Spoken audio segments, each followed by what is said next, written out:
औज़ुबिल्लाहि मिनश्शैतानिर्रजीम बिस्मिल्लाहिर्रहमानिर्रहीम।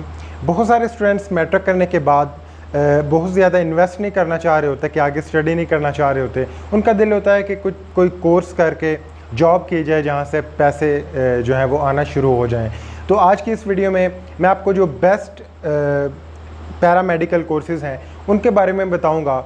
और वैसे तो मैं आपको टोटल लिस्ट भी दिखाऊंगा कि जौन से भी पैरा मेडिकल कोर्सेज़ होते हैं, लेकिन जो मुझे अच्छे लगे हैं, जो बेस्ट हैं, उनके बारे में मैं आपको डिटेल भी बताऊंगा।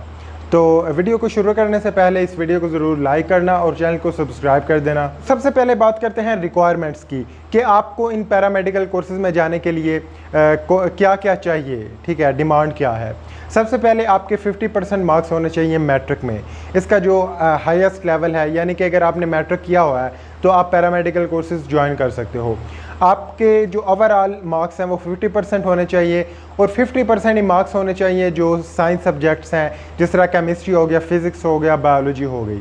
और अगर आपने बायो रखी हुई है फिर ही आप पैरामेडिकल कोर्सेज़ की तरफ आ सकते हो। इसके साथ साथ जो एज है वो आपकी 17 और 23 इसके दरमियान होनी चाहिए, या 17 होनी चाहिए या 23 होनी चाहिए, या इसके दरमियान होनी चाहिए। सबसे पहले मैं जिस कोर्स की बात करूंगा वो बड़ा फेमस है, बड़ा कॉमन है, वो है बी फार्मेसी, यानी कि बी कैटेगरी फार्मेसी। अगर आप ये करते हो तो आप कहलाओगे फार्मेसी टेक्नीशियन, और ये फार्मेसी टेक्नीशियन का ही कोर्स होता है 2 साल का।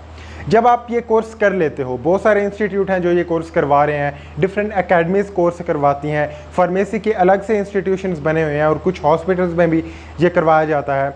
इसके बाद जो है बी फार्मेसी का आपने टेस्ट देना होता है, पेपर देना होता है, जिसके बाद आप पास करते हो वो और आपको डिग्री मिल जाती है फार्मेसी टेक्नीशियन की। आप मैट्रिक के बाद ये कर सकते हो और इस डिग्री को हासिल करने के बाद आप अपना मेडिकल स्टोर खोल सकते हो। अगर आपके पास इतने वसाइल नहीं है कि आप अपना खुद का मेडिकल स्टोर खोलो तो आप डिफरेंट मेडिकल स्टोर्स में जाके जॉब ले सकते हो। और 90% लोग ऐसा ही करते हैं क्योंकि बहुत ज़्यादा एक्सपेंसिव है एक मेडिकल स्टोर खोलना। तो इसलिए जो मेडिकल स्टोर ऑलरेडी खुले हुए हैं वहाँ जाके इनकी जॉब्स होती हैं और अच्छा खासा पैसा कमा लेते हैं।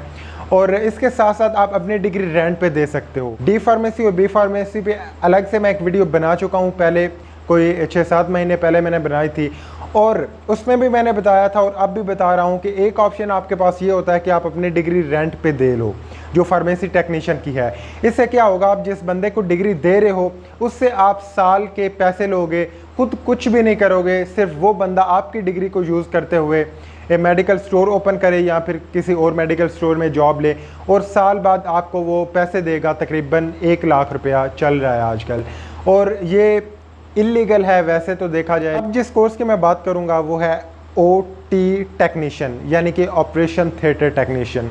ऑपरेशन थिएटर टेक्नीशियन भी एक पैरामेडिकल कोर्स है, ठीक है, आप मैट्रिक के बाद ये कर सकते हो। ओटी टेक्नीशियन जब आप कर लोगे उसके बाद आप डिफरेंट हॉस्पिटल्स में, government hospital, private hospital, clinics में जॉब कर सकते हो। और इनकी जॉब नेचर क्या होती है, यानी कि जॉब डिस्क्रिप्शन क्या है, आपने देखा होगा डिफरेंट फिल्मों में या फिर रियल में भी देखा होगा कि जब ऑपरेशन थिएटर में ऑपरेशन हो रहा होता है तो एक बंदा होता है जो डॉक्टर की हेल्प कर रहा होता है, यानी कि एक तो वो डॉक्टर है जो ऑपरेशन कर रहा है, और साथ में एक और बंदा होता है जो डिफरेंट जो उनके इंस्ट्रूमेंट्स हैं वो डॉक्टर को दे रहा होता है, उसकी जो डॉक्टर्स की इंस्ट्रक्शंस होती हैं उस पर अमल कर रहा होता है। तो एक्चुअली वही आप करोगे अगर आप ये ओटी टेक्नीशियन वाला कोर्स करते हो। इसका एक्चुअली इसकी ड्यूटी क्या होती है, इसकी ड्यूटी होती है जो ऑपरेशन करने के लिए इंस्ट्रूमेंट्स होते हैं उनका ख्याल रखना, जो बेसिक यूज़ होता है इंस्ट्रूमेंट्स का वो उन्हें पता होना चाहिए। उसके साथ साथ जो इंस्ट्रूमेंट्स हैं उनका ख्याल रखना, सही जगह पे उनको रखना, और बेसिक इस्तेमाल उनका जानना, और डॉक्टर की इंस्ट्रक्शन पे अमल करना ड्यूरिंग सर्जरी और ऑपरेशन। अब बात कर लेते हैं जनाब मेडिकल टेक्नीशियन या फिर लेबॉरेटरी टेक्नीशियन की। जो मेडिकल टेक्नीशियन का कोर्स है, जो सर्टिफिकेट है, जब आप मैट्रिक के बाद वो ले लोगे तो फिर आपकी जॉब होगी हॉस्पिटल्स में।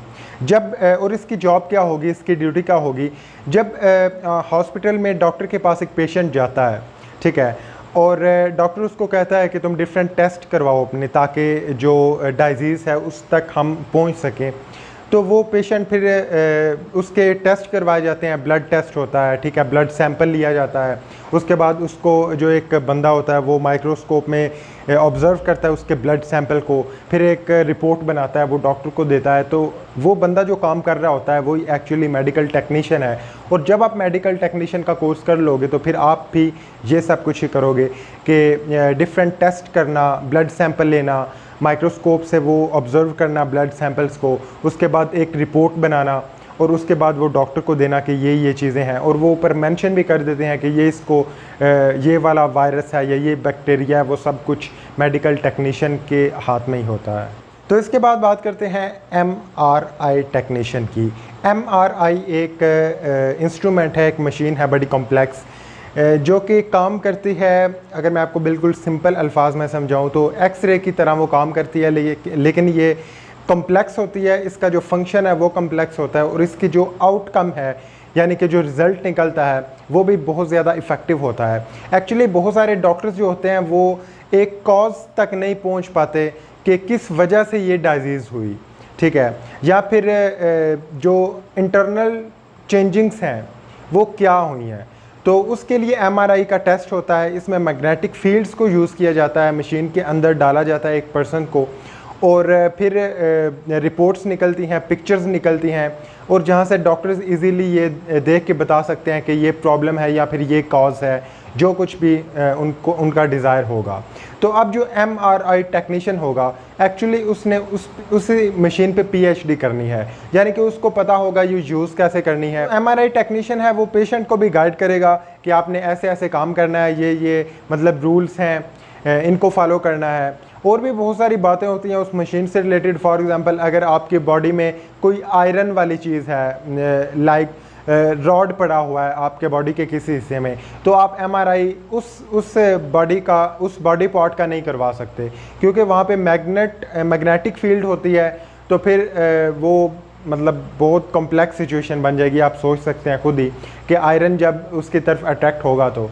बट समझाने का मकसद ये है कि जब पेशेंट जाएगा कंप्लीट उसका जो MRI टेस्ट है उसके एंटर होने से, मशीन में एंटर होने से लेके जो रिज़ल्ट निकलते हैं वहाँ तक MRI टेक्नीशियन का ही काम होता है। और भी बहुत सारे पैरा मेडिकल कोर्सेज़ हैं, जिस तरह डिस्पेंसरी वाला हो गया, नर्स वाला हो गया, और लड़कियों के लिए ख़ास तौर पे ये नर्सिंग वाला अच्छा है और एक्सपीरियंस के साथ साथ बहुत ज़्यादा इनकी पे हो जाती है। तो इसके साथ साथ CT स्कैन जिस तरह MRI वाला था उसी तरह, और फिज़ियोथेरापी वाले भी डिप्लोमा होते हैं। तो नेक्स्ट मैं आपको कुछ लिस्ट दिखा देता हूँ कि जो पॉसिबल पैरामेडिकल कोर्सेज़ हैं।